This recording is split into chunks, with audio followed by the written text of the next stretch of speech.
Como Israel não previu isso? Eu sou guia de turismo, você sabe, né? Então eu vou tentar responder essa pergunta usando um exemplo histórico, porque eu acho que a gente aprende demais olhando para o passado, olhando para a nossa história.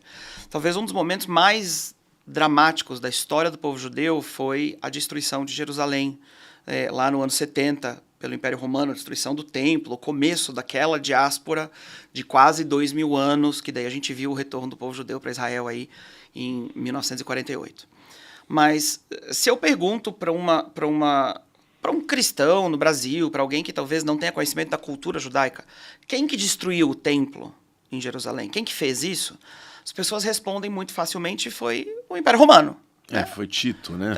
Ok, né? Ok, foi tipo assim, a culpa é do exército invasor, que entrou, invadiu e destruiu tudo. Mas a tradição judaica diz uma coisa muito interessante. Os sábios dizem que o que destruiu Jerusalém, na verdade, foi o ódio gratuito entre os irmãos.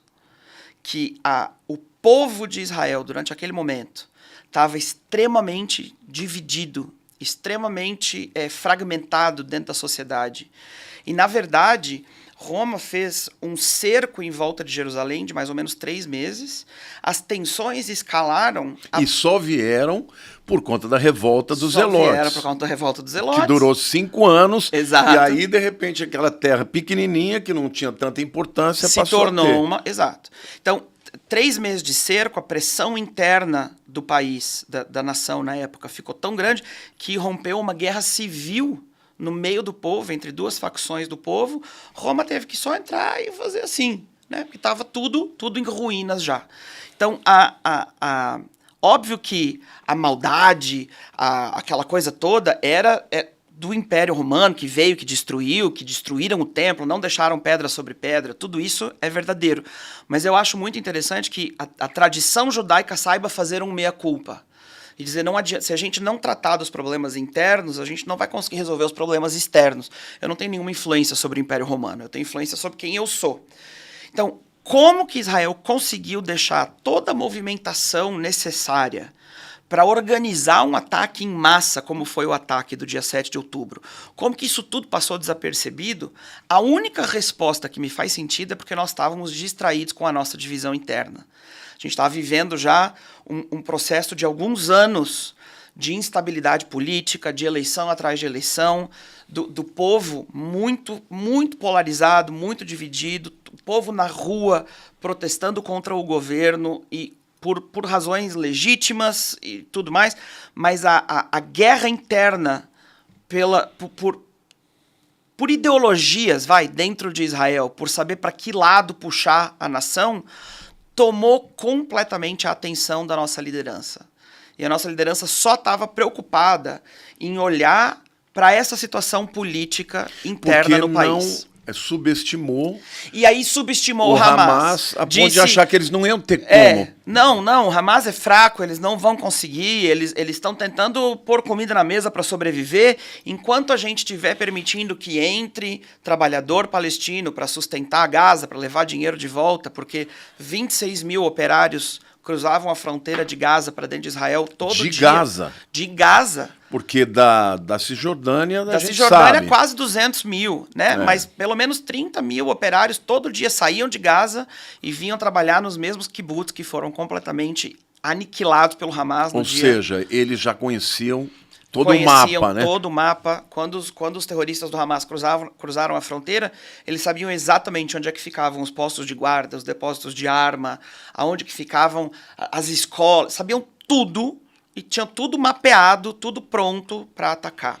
Então Israel estava distraída com líderes tentando ou se manter no poder ou derrubar o outro do poder, e ao invés de Israel estar unida, preocupada em se defender dos seus inimigos, ela estava dividida, preocupada em um lado atacar o outro, e isso foi o que nos pegou de surpresa. E, na verdade, o espírito de unidade que tomou conta da nação depois do dia 7 de outubro foi um dos grandes milagres que eu vi nesses 6 meses de guerra. uma nação que estava muito fragmentada, muito dividida, de repente se lembrou, infelizmente, às vezes a gente precisa da tragédia para lembrar que aquilo que nos une é muito maior do que aquilo que nos separa, e que no final das contas a gente precisa ser um povo caminhando em prol de um bem comum, independente das nossas diferenças e desavenças, e isso tudo é normal e é natural numa democracia. Então a resposta de como é que pode que aconteceu o 7 de outubro é porque a gente estava distraído, se degladiando mutuamente, ao invés de estar preocupado com a segurança contra os nossos inimigos de verdade. Essa situação que você colocou é muito interessante, né? Porque Israel, por ser uma nação democrática, você tem os progressistas com Sim. tudo que vem junto, né? Com certeza. Israel é uma nação que permite todas as marchas, todas as cores, todas as bandeiras. Com certeza. E as pessoas têm muita liberdade, né? Existem até áreas, por exemplo, Tel Aviv é uma cidade super progressista. Com certeza. Aí você vai mais para o sul, Jerusalém já é mais religiosa. mais tradicional. E nesse momento eles estavam divididos, mas de repente eles perceberam que eles eram todos judeus. Exato. E que aí eles tinham que se unir por conta de um inimigo muito maior e real. Exato. Na verdade, verdade, né? uma das coisas assim que mais comoveu a população de Israel foi ouvir o relato dos nossos soldados em Gaza nos defendendo. E eu sei que na mídia as pessoas ouvem muito, né? Estão chamando Israel de genocida e todas essas coisas ridículas e absurdas e infundadas que estão sendo ditas. Os soldados que estão em Gaza estão lutando pela liberação dos reféns, estão lutando pelo extermínio do terrorismo que ameaça não só a população israelense, mas também os civis de Gaza, que não têm liberdade nenhuma para viver sua própria vida.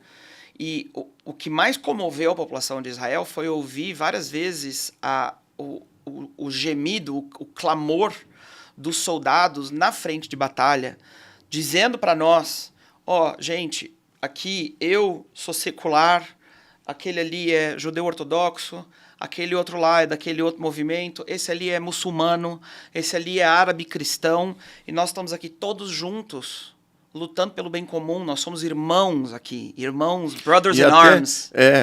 Irmãos em armas. Irmãos em armas, irmãos de sangue ali, derramando sangue, literalmente, perdendo a vida, sacrificando a vida. E muitas vezes orando juntos, né? Orando junto. Cara, coisa linda você ver um judeu fazendo suas orações matinais do lado de um muçulmano fazendo suas orações matinais.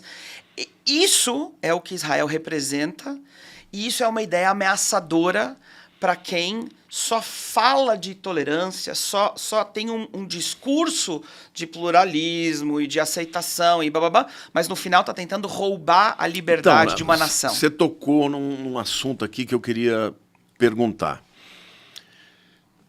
Israel é a única nação democrática no Oriente Médio. Certo. Todas as demais são nações totalitárias, são nações em que as pessoas não têm liberdade. Exato. E ainda que algumas sejam nações ricas e tudo, mas tem príncipes, tem reis. Certo. Quer dizer, Israel é a única nação que tem tudo isso. Exato. A que você acha que se deve o fato de que o mundo progressista, principalmente no Ocidente, fica ao lado daqueles que vão contra tudo que eles defendem? Então, eu vou dizer, por exemplo, em Israel, eles permitem todos os movimentos feministas, movimentos LGBTQIA+, permitem a pluralidade também de cores ideológicas.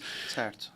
E quem vai para lá, por exemplo, se vai para Israel, você tem marcha gay, Sim. que é uma das maiores do mundo. Sim, sim.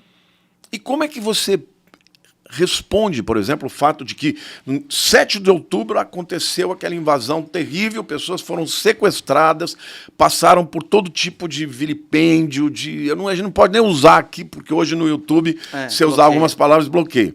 Mas o mundo sabe o que aconteceu. E aí, imediatamente, esses progressistas vão para as ruas para defender os palestinos, que vão contra o que eles pregam. Essa é uma das grandes incongruências da nossa era moderna. E eu diria que o dia 7 de outubro e o aftermath, né, o depois do dia 7 de outubro, causou um abalo estrutural no pensamento político de muita gente em Israel, principalmente muita gente que tem uma agenda mais progressista. Porque eles ficaram ofendidos de ver o que aconteceu no mundo? Eu acho que eles ficaram chocados com enxergar, decepcionados com enxergar o que eles acreditavam genuinamente que era um povo que se preocupava com o bem-estar dos oprimidos, das mulheres, de todas as causas que são consideradas minoritárias, né? E de repente você vê essas mesmas pessoas que levantam as bandeiras das causas das minorias cantando pelo extermínio de Israel, se recusando a acusar a violência sexual, por exemplo, contra as mulheres judias. Todos os movimentos feministas pelo mundo demoraram horrores, e vários deles ainda se recusam, dizendo, não, o que aconteceu, em primeiro lugar, não aconteceu, muita gente negando os casos de violência sexual. Não, mas tem vídeo, cara. Os próprios terroristas do Hamas faziam live do Facebook das pessoas enquanto elas estavam sendo violentadas. Tem evidências astronômicas até depois de amanhã. Tem prova e tem gente ainda dizendo que não aconteceu, que é fake news, que é montagem, que é sei lá o quê. Ou, pior, dizendo que esses atos horríveis que foram cometidos contra o povo judeu foram atos de resistência, atos justificados. Então, uma das grandes coisas que aconteceu na nossa sociedade interna foi a desilusão com os movimentos progressistas ao redor do mundo. Acho que o povo de Israel, que em sua grande maioria é conservador, mas que tem uma população muito expressiva progressista, e os dois são respeitados porque é uma nação democrática, a parte progressista da nação se desiludiu completamente com os movimentos progressistas pelo mundo, porque a gente está vendo que, na verdade, esses movimentos não têm nenhuma fundamentação ideológica. Tudo que eles querem, eles não estão preocupados realmente com o bem-estar do oprimido. Eles estão preocupados com avançar uma agenda política destruindo quem é conservador.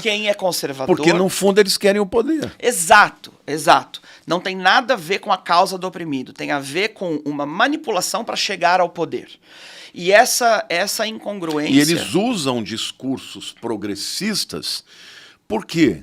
Porque as pessoas que fazem parte, né, os indivíduos que querem liberdade, que querem ser respeitados e tal, eles olham para os conservadores e falam, eles não nos amam, eles não nos aceitam. Então vamos do outro lado.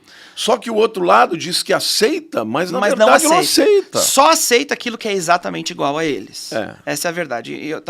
Passei aqui 20 dias no Brasil e dentro desse período eu visitei várias igrejas, várias comunidades que estavam abertas para ouvir a respeito de Israel. E o que eu compartilhei com eles foi justamente os paralelos entre a história do livro de Esther e o que nós estamos vivendo agora. Né, a história do livro de Esther, o feriado de Purim, que nós celebramos poucos dias antes de eu chegar aqui no Brasil, faz aí mais ou menos um mês. Na época do carnaval, mais ou menos. Né? Faz aí mais ou menos um mês, enfim. Para quem não conhece a história, acredito que a maioria de vocês conheça, mas Amã, o perverso, na Pérsia, né, que era aí um grande império gigantesco, onde haviam muitos judeus e também muitos outros povos, muitas outras culturas, muitas outras religiões. Amã decide fazer um decreto contra o povo judeu, então ele vai pro rei Assuero, provavelmente Xerxes, né, rei da Pérsia, chega lá e a acusação que ele faz contra o povo judeu é dizer assim, espalhado entre os povos tem um povo que não anda segundo, que tem as suas próprias leis, tem os seus próprios costumes, e não convém ao rei tolerá-los. E isso é uma expressão muito, muito interessante, porque o Império Persa era um império extremamente plural, extremamente sincretista. Pesquisadores afirmam que talvez 50% do mundo conhecido estava encapsulado ali dentro da cultura persa, do Império Persa. Então, eles tinham... Tudo valia, todos os deuses valiam, todas as culturas valiam, todos os jeitos de vida valiam, todos os estilos de vida valiam, mas tinha um povo que não andava no meio daquela coisa toda. A tradição, a cultura do povo judeu era a única que não podia ser tolerada. E eu acho que isso tem um paralelo muito forte com essa onda do falso progressismo que a gente está vendo. Pluralismo, né? Do falso pluralismo. Quer dizer, todo mundo é aceito, todo mundo é bem-vindo, todo mundo é... Num primeiro momento... Tudo vale, é tão bonito, é um discurso de todo mundo é igual, é tão mas esse ali... Isso aqui nós não deixamos. A gente não tolera, e é uma palavra interessante, a palavra tolerar. Então, em nome da tolerância... Tem um povo que você não tolera.